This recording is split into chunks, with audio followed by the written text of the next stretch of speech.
afternoon, everyone. Welcome to today's sustainability seminar to our audience here, as well as those viewing online. I'm Nancy Holm, as most of you know. I'm the Assistant Director here at the Illinois Sustainable Technology Center and the seminar organizer. Today's talk is part of our seminar series entitled Sustainability in Action. We have one more seminar after today's. That's on December 5th, and that will be the awards presentation for ISTC's 2013 International Sustainable Electronics Competition, as well as we'll have a brief presentation on sustainability in education and discussion about a new class that we will be having at ISTC. There's flyers available here, or those listening can go online to find that. That's going to be called Sustainable Technologies, Environmental and Social Impacts of Innovations. Before we begin, I want to just remind everyone to please turn off your cell phones, and also we'll have you hold your questions to the end. And then for those listening online, we'd also have you just type in your questions, and then we'll answer those at the end also. So thanks. We're very pleased today to have as our speaker Michael Hoadley. Michael graduated from the University of Illinois with his BS degree in finance. He has worked in the commercial real estate industry as a salesperson and broker for 15 years. He holds a State of Illinois real estate brokerage license and is a certified commercial investment member of the Commercial Real Estate Investment Institute. Beginning in the fall of 2010, Michael has been teaching an introductory overview course as an adjunct faculty at Elgin Community College on the business of renewable energy. Then in early 2011, Michael served on a task force created by the former Mayor Daley in Chicago to investigate the concepts presented in the book, The Vertical Farm. This has led to further involvement with this emerging sector through co-organizing a conference called Challenges in Vertical Farming. So during the first half of 2012, Michael was asked to assist with facilitation of 5 public hearings on behalf of this effort, and information on that can be found at www.healthyplaceschicago.org. Michael founded his business, Hugh Zion, which he will be discussing today, in March of 2011. So I'd like you to welcome Michael Hoadley, and we'll take questions at the end of the presentation. Thank you. Michael. Thank you.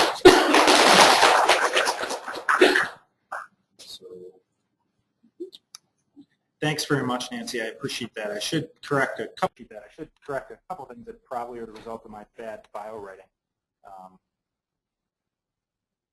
get rid of that. Okay, good. Bear with me 1 second while we try to get the technology right. Maybe it'll.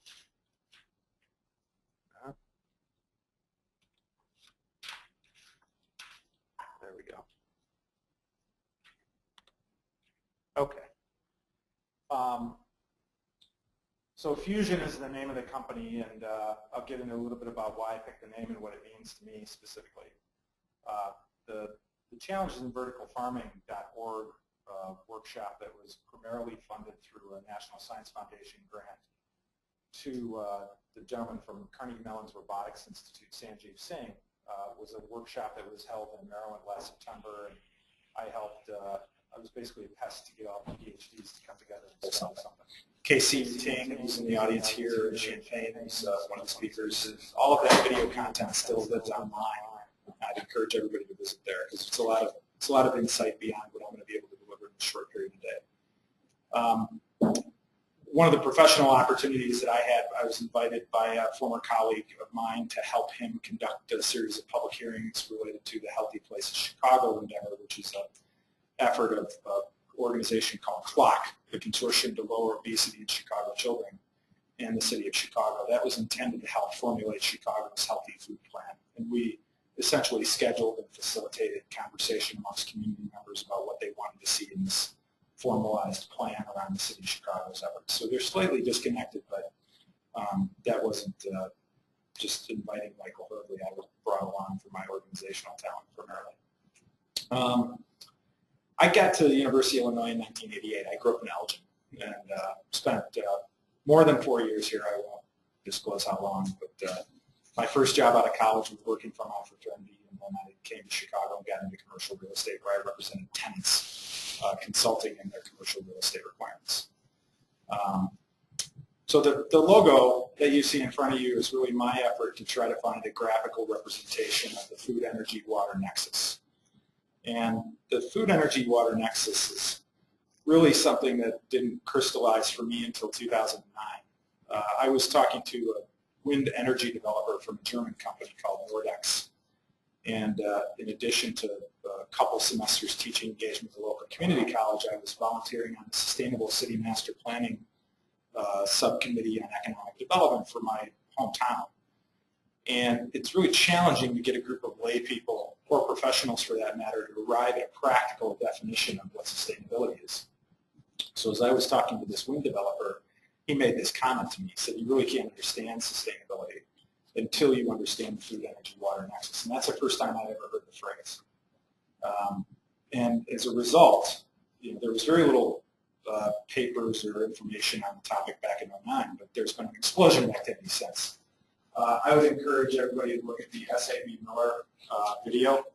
If you're interested in knowing more just generally about what I'm thinking, my Twitter feed is @Fusion, F-E-W-Z-I-O-N. And again, that stands for Food, Energy, Water, Zone of Innovation. The concept that I had at the time was around how do you really understand the dynamics of real estate in particular as they relate predominantly to water, but also to food and energy, which obviously they're inextricably linked. So this conversation that started in 2009 actually built upon a lot of other things that I have been doing. In 2005, at Daily Urban Forum, there was a presentation by this company, Urban Lab, on their topic of growing water. And Urban Lab essentially conceived of 50 east-west running eco-boulevards throughout the city of Chicago that would metaphorically unreverse the flow of the Chicago River by collecting previously lost rainwater resource and turning it back into the lake. So that opened up a really interesting set of thinking. For me, it was right prior to people in Chicago starting to think about the Olympics, which had a lot of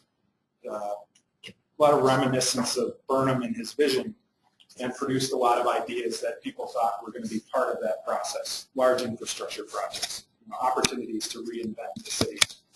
Unfortunately, that didn't happen. At the same time, I was reading a book called Great Lakes Water Wars by Peter Annan, and then also doing a whole lot of sailing because I just started my own company. So it gave me an opportunity to think differently about real estate and think largely about water. Okay, so having come out of a commercial real estate background, being a sailor and being interested in natural resources predominantly around water, this notion of trying to understand the food, energy, water nexus was colliding with a lot of my prior interests. And in 2008, you can't see that very well, but I did a transatlantic crossing from the Canary Islands to Barbados on a sailboat with two of my friends. And when I got back to Chicago, I tried to figure out what do I want to do with my life. Meanwhile, this ingrowing waters concept, they had this fundamental premise of hydroponic living systems for purification of water that I didn't really understand and I more or less ignored for quite some time.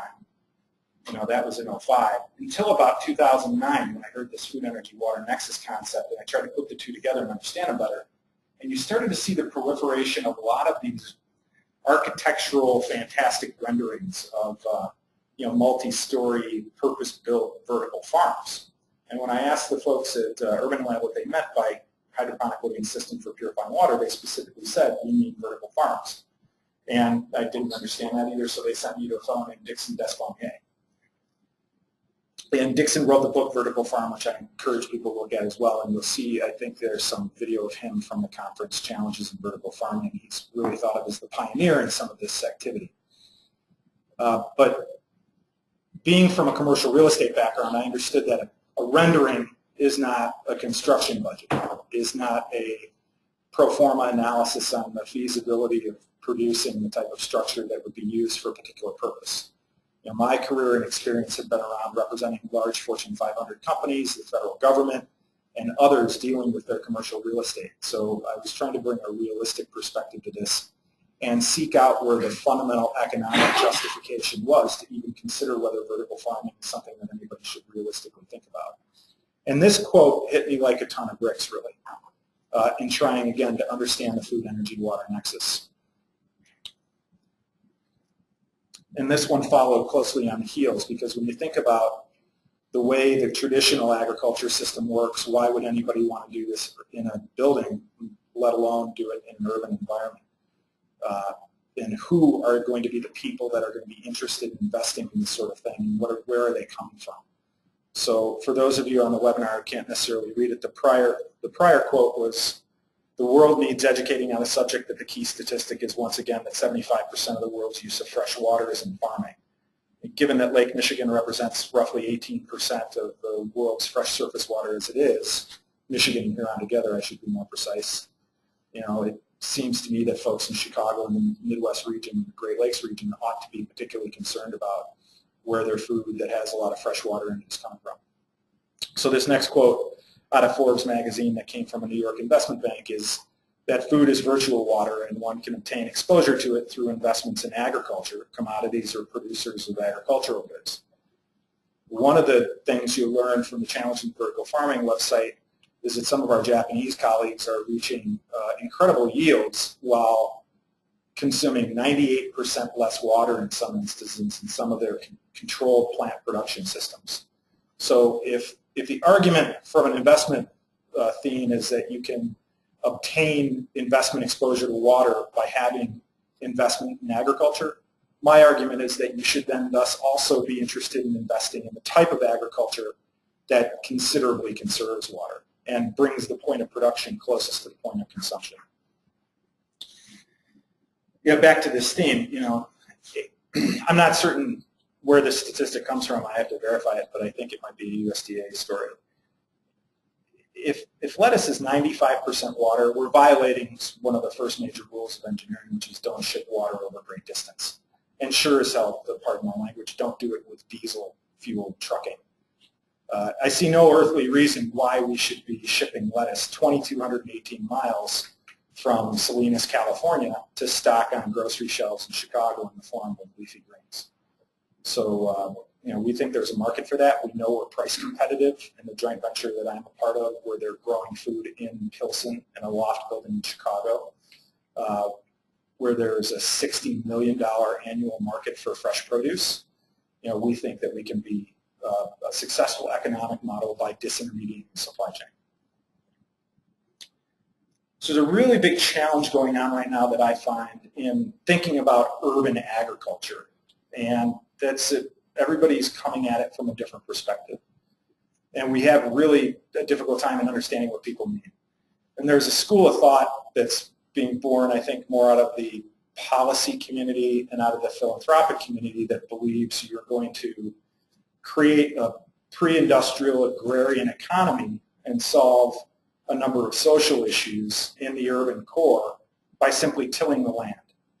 I don't believe that's the case. I believe that there's a fundamental premise that actually a gentleman right here in Champaign named Murray Wise, in his 1993 book, Farmland Investment Strategy, which is anachronistically titled The Opportunity for the 1990s, he claims that the most important element of agriculture is the increase of productivity with the decrease in per unit labor cost. So this notion that you're going to solve a crisis of joblessness on the south side of Chicago by people farming the land, to me ignores the fundamental premise of the economics of higher productivity, which then requires one to think more strategically about controlled environment agriculture, which has the ability to overcome some of the obstacles of traditional agriculture.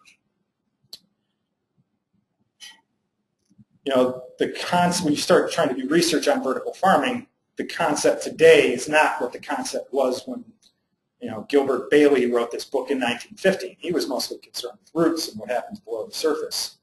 When we get into the daily task force, we've got an entirely different image. And this is the front copy of the report that was produced out of that task force. that went on for about 6 months. And the subsequent result was that it increased my level of interest, and what I decided at that time is that of all the things that this controlled environment, urban agriculture might be, it is definitely an emerging asset class of real estate and an emerging subsector of agribusiness. And whatever else it might be, it has to obey the laws of those two particular industries, specifically from an economic basis. So, Dixon Despommier, the sort of the father of the concept, wrote the book Vertical Farm. I think partnered with a West Coast-based architectural firm, produced this rendering. But in talking with the architects, I don't believe, for instance, that they got much further in terms of a detailed construction budget, a detailed construction schedule, energy loading analysis, yield analysis, operating expense analysis, and then, of course, the most important thing, revenue analysis in order to determine whether or not that's feasible. You also have to give a ton of credit to this fellow named Will Allen from Milwaukee. When the MacArthur Genius Grant people come knocking, it sort of bestows upon you a level of expertise that, is difficult to argue with in no other place than the Apple Store or the Genius Bar. So Will Allen similarly has a very nice architectural rendering and heads up an organization called Growing Power that is decidedly non-for-profit and decidedly concerned with other issues that are not the business necessarily of agriculture, but business necessarily of this emerging asset class. But they've done a lot of work to raise consciousness on the topic of urban agriculture writ large, particularly around food deserts and social issues in certain socioeconomic categories.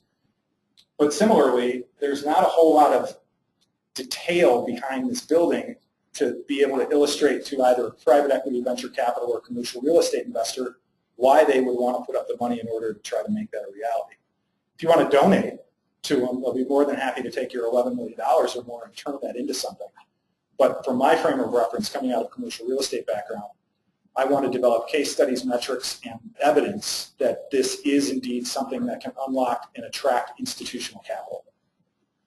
Meanwhile, there's 211, is that right, Casey? What was the count on 211 operating plant factories in Japan, and the South Koreans have built themselves a 3-story facility about an hour south of Seoul.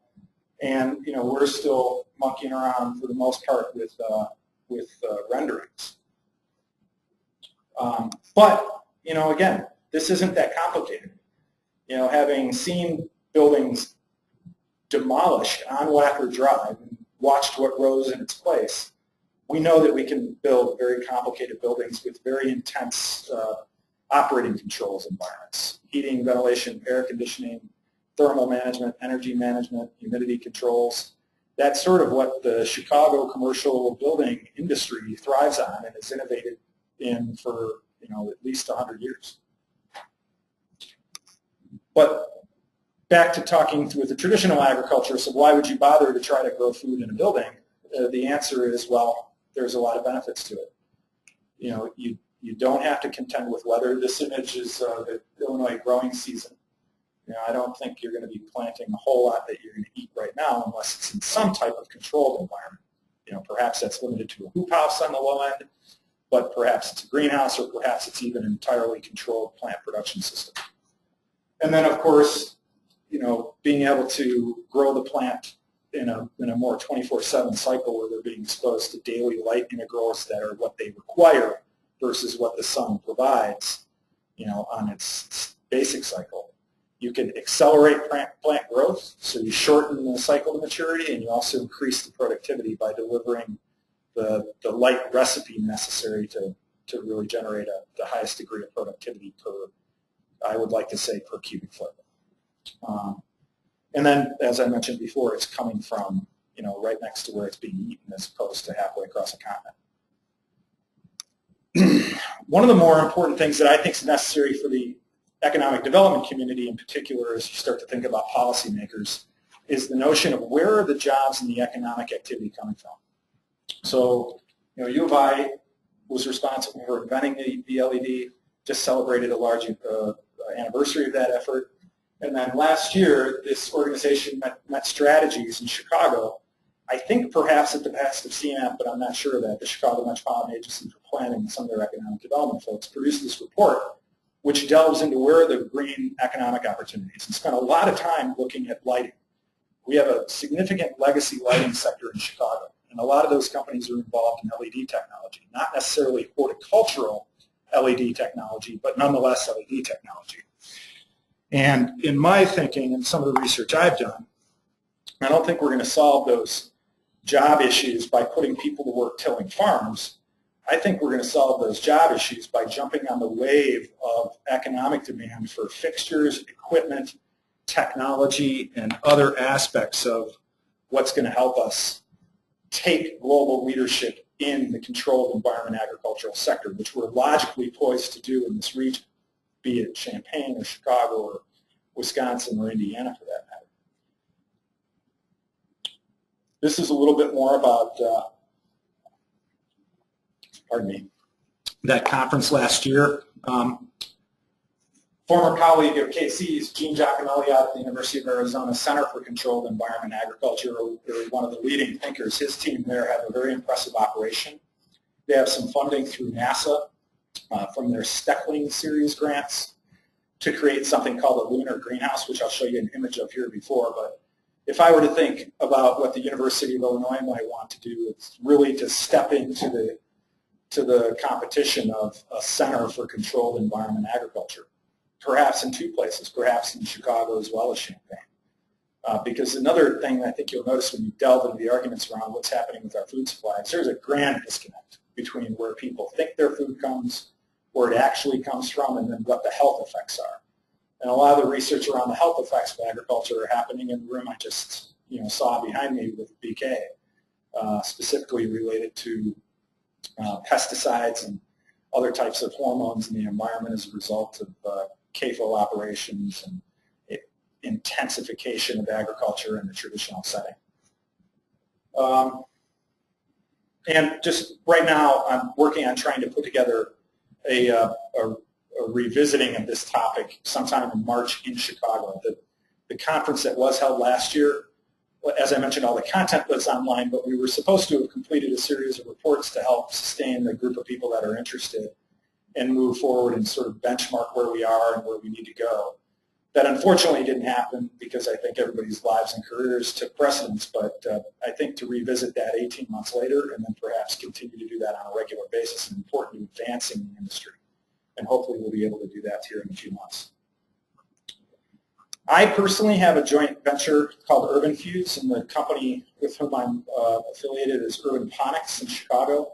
Another fellow graduate of the University of Illinois, Bral Spite, was a chemical engineering undergrad here. He's got his MBA from Michigan, did some work for a number of companies prior to taking on his day job today, which is running Goldman Sachs 10,000 Small Businesses Initiative. So when I think about the emerging industry of companies that are out there and the skill sets necessary to be successful, it's not just an agricultural company. It's not just a technology company. It's not just a consumer packaged goods company. And it's just not a food company. It's all of those things together. So I think the people who are going to be successful, at least I hope so, are going to be those that have real broad-based business understanding and a real level of professionalism and connectivity with both academia and industry to be able to walk through the minefields and create a proper business plan and execute on that strategy in order to be successful in cultivating this business in this industry. And then this is really what everybody wants to know. What does it look like? This is the University of Arizona Lunar Greenhouse Project. When I first served on Mayor Daley's task force, the first thing I did was come down here to meet with Dean DeBrock and Dean Hauser, and they introduced me to KC. And again, despite Illinois having sort of a world premier reputation in traditional agriculture as a land-grant university, KC is one of the few guys, I think, that have a real broad perspective on what's happening with controlled environments agriculture. Whereas University of Arizona sort of has branded that and they've taken it forward. And I think, candidly, in American academia, they would be the leader, if not one of the leaders. This is, in fact, a growing station that they manage together with, I believe, Lockheed Martin at the Antarctic Research Station, where in addition to supplying food for people on site, they're finding apparently that people are wanting to go and sit in the growth chamber because they have that sort of symbiotic relationship with the lights and the plants, and they have some psychological benefit from the whiteout, the blackouts that go on for all the time down. This technology is called Omega Garden Carousels. I know at least one company in Michigan who's using this to effect, and they're out actively looking for equity capital now.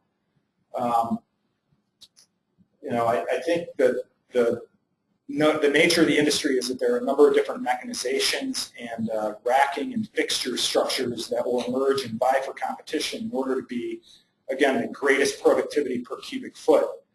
And because when you're really thinking about this from a real estate model, the cost of the fixtures and the plant and the equipment necessary to produce the revenue is what's important. So you need that ratio to be high biomass output for low capital cost for the infrastructure. This is a company called Altera in Vancouver that's on the rooftop of a parking garage. They bought the remnants of a different company predecessor from Britain, where these trays rotate through essentially a greenhouse structure. And then this is a company in Bedford Park, which is about 18,000 square feet of growing space in an old industrial building. And they have some investments from some commercial real estate investors, and they're actively looking for about $6.5 million of equity to scale up their operations. And then I just threw this in here because I'm interested in algae, and so this is an example of controlled environment algal culture. It's not necessarily directly related to the leafy greens that you're going to sell, but I think there's a lot of interest, particularly around nutraceuticals and fertilizers and inputs of algae related to replacing certain omega-3 fatty acid inputs into certain nutritional projects. And you're basically growing a living organism using horticultural LED lighting technology in some instances, in some solutions of photobioreactors. So that's why I put that out there. So I lastly want to emphasize the most important thing. Of all the interesting academia involved with this sector and of all the potentially great social things that can happen out of this, it has to function like an investment. I don't believe this industry is going to emerge if it addicts itself to grants or to government policy supports. It's got to be able to produce a profit, and it's got to be able to produce the types of things associated with free market in order for that industry to thrive. And therefore, it's got to look at what it's competing with in terms of capital availability and other asset classes. So I stole this from an investor deck in Chicago, a fellow who's looking to invest in traditional farmland, and he stole it from Bruce Sherrick, so just for proper attribution. An office building has certain metrics associated with its investment efficiency. A hotel has certain metrics. A retail strip center has certain metrics. Therefore, a vertical farm or a controlled environment agriculture facility is going to have to also have certain performance metrics that it can benchmark against one another and also other competing demands on capital. So that's the reason for this slide. And then lastly, just there's an integration between food and energy and water, and hopefully the symbol is sort of self-evident. I didn't do what I wanted to do at the outset, which is have everybody in the room here go around and just say your name and give your title and what you do, so that can help me understand how to better tailor my talk, but maybe it'll help us better tailor the Q&A portion. And hopefully we can spend, 12:35, we've got about 15 or 20 minutes for Q&A. Great. And it'll let me shut up and get some water. So can we start that with you and go that way? Sure. Well, first of all, thank you for your talk. And so, yes, I'm Nancy Holm, as I mentioned, the assistant director here for some of our sponsored research program and other initiatives we have.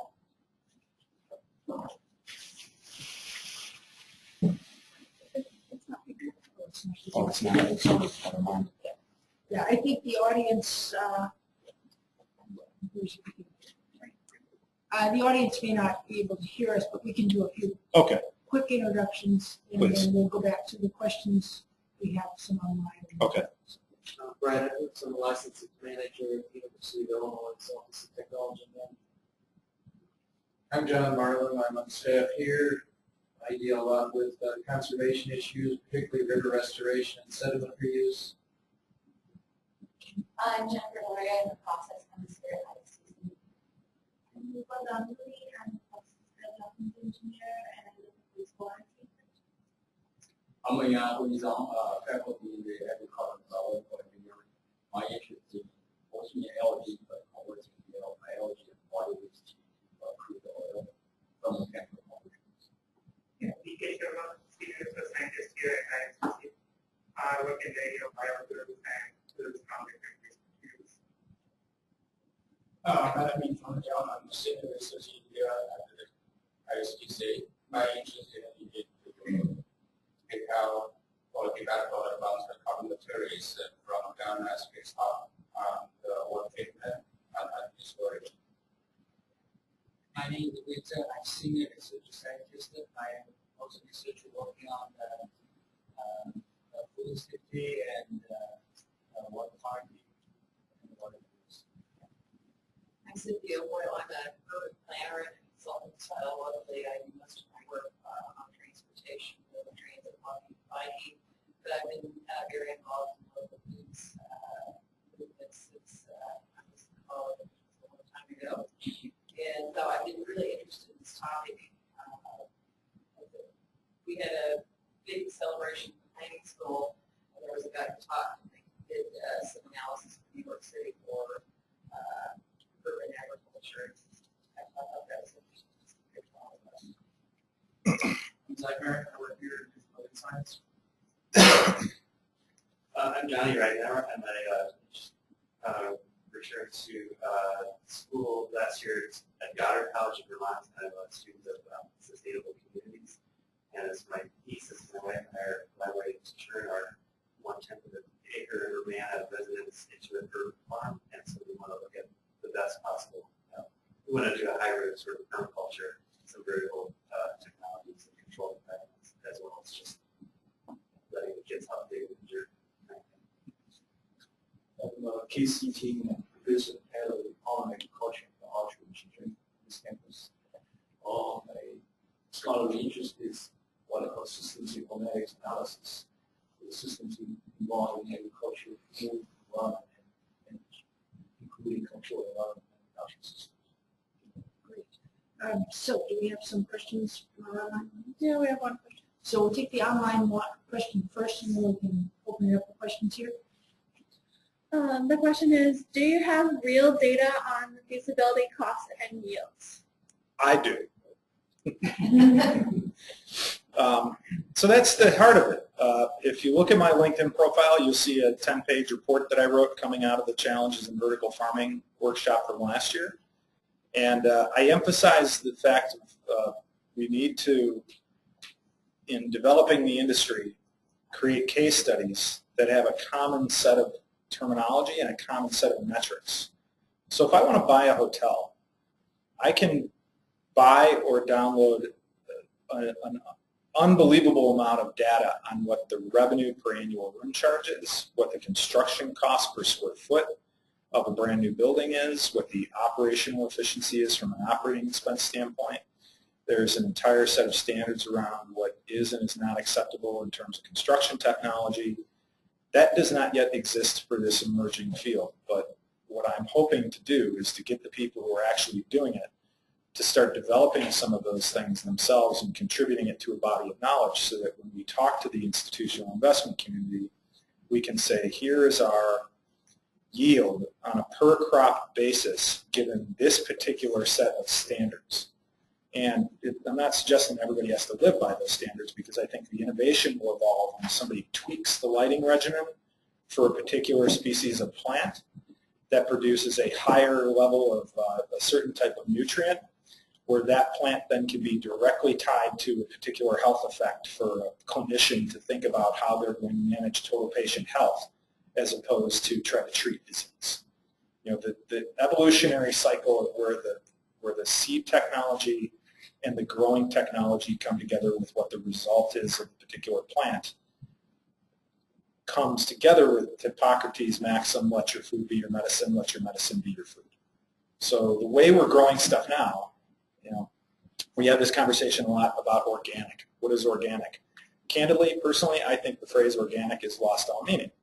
I don't think it's a particularly effective marketing label. I think the consumer doesn't necessarily understand it. I think there's been a whole lot of evidence in the past year that the inspection standards are not necessarily being adhered to and exceptions are being made left and right. And oh, by the way, just because it's organic doesn't mean it wasn't grown with pesticides. We are growing without pesticides.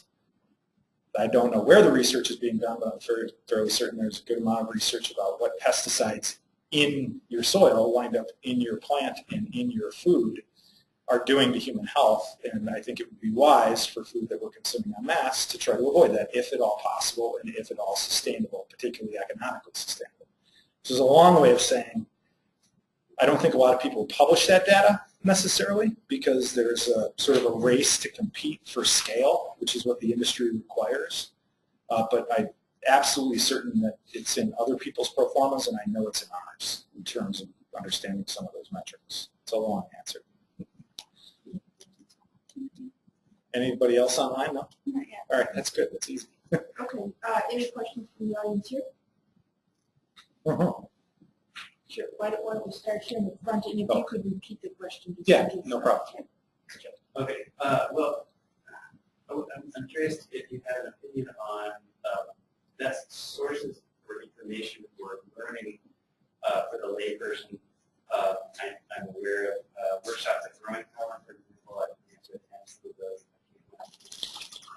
But where would you send people to go learn about this at a small scale? So we don't really want to encourage the do-it-yourselfers because you're taking away from the market that we need to sell the stuff we want to grow for profit. But I think Growing Power's got some education.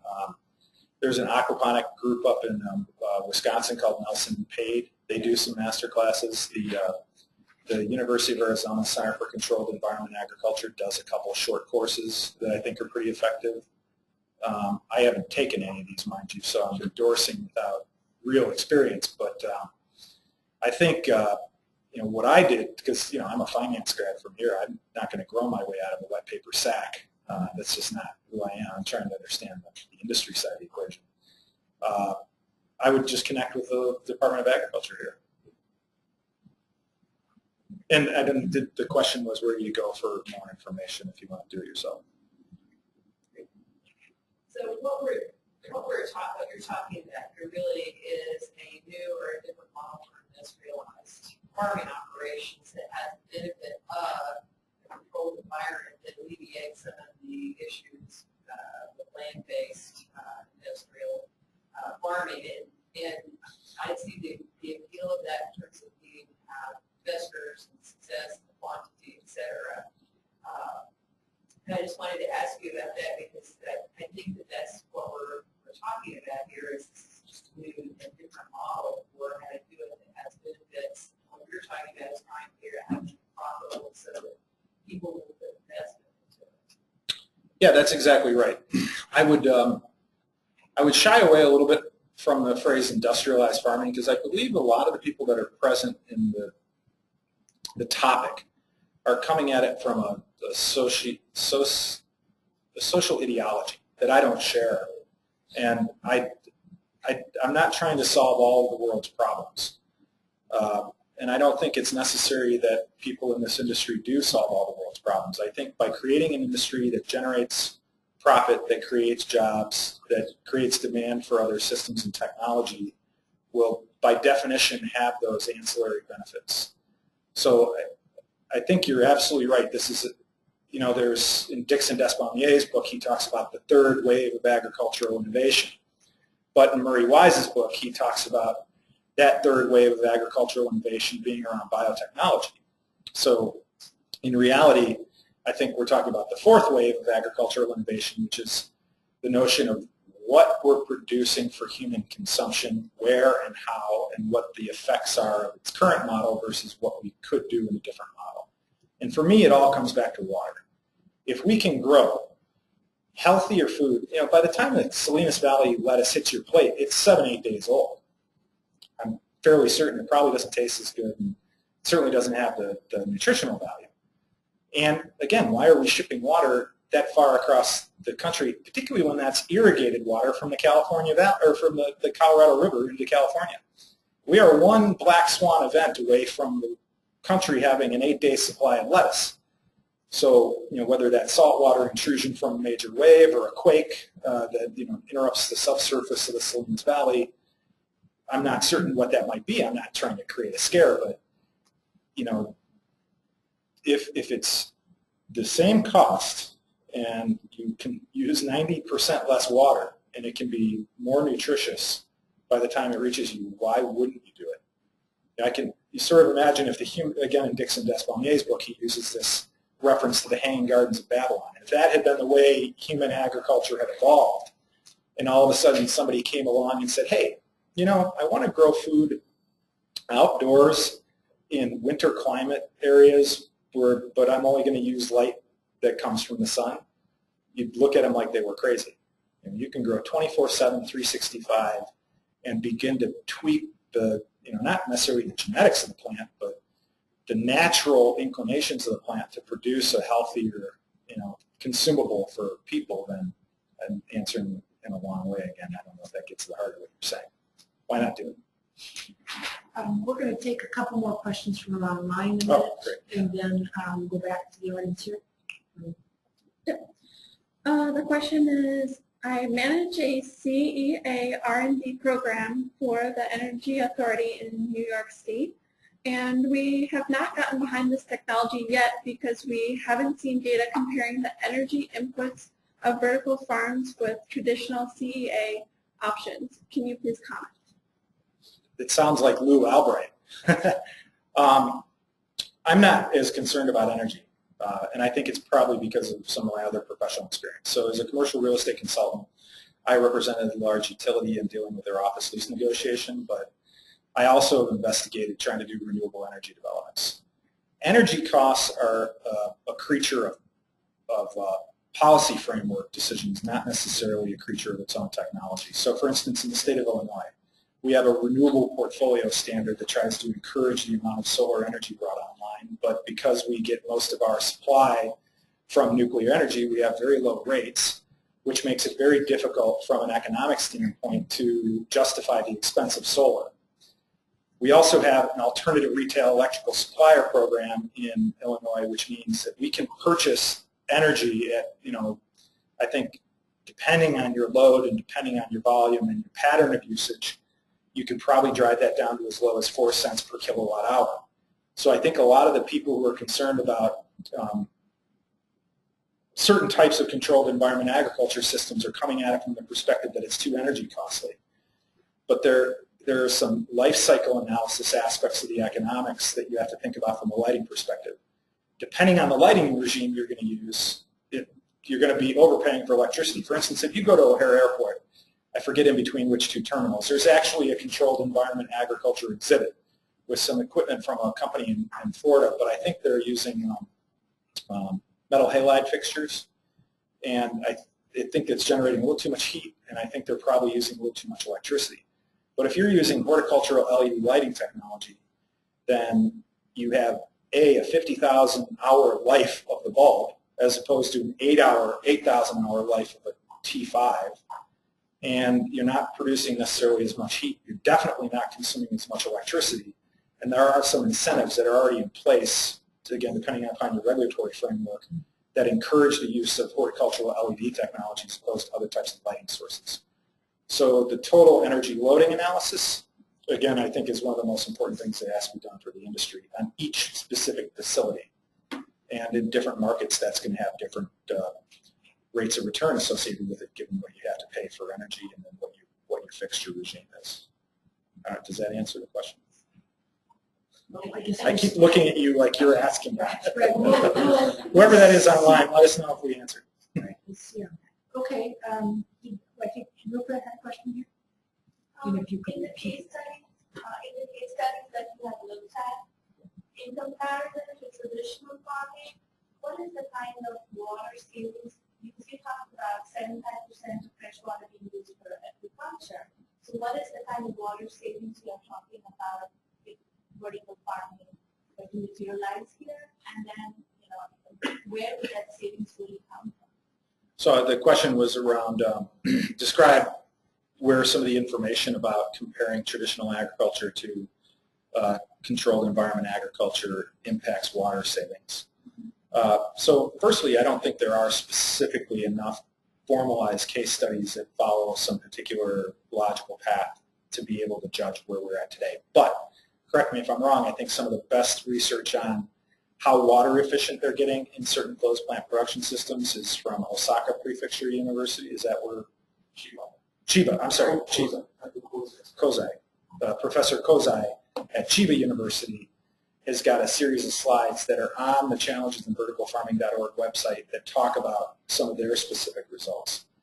I think it's also, though, important to, particularly when you're talking to the traditionalist agricultural community, separate out the structure of, let's just say, for sake of discussion, American agriculture. You know, I don't necessarily believe we're going to get anywhere near trying to grow commodity crops indoors. But, you know, table food is important.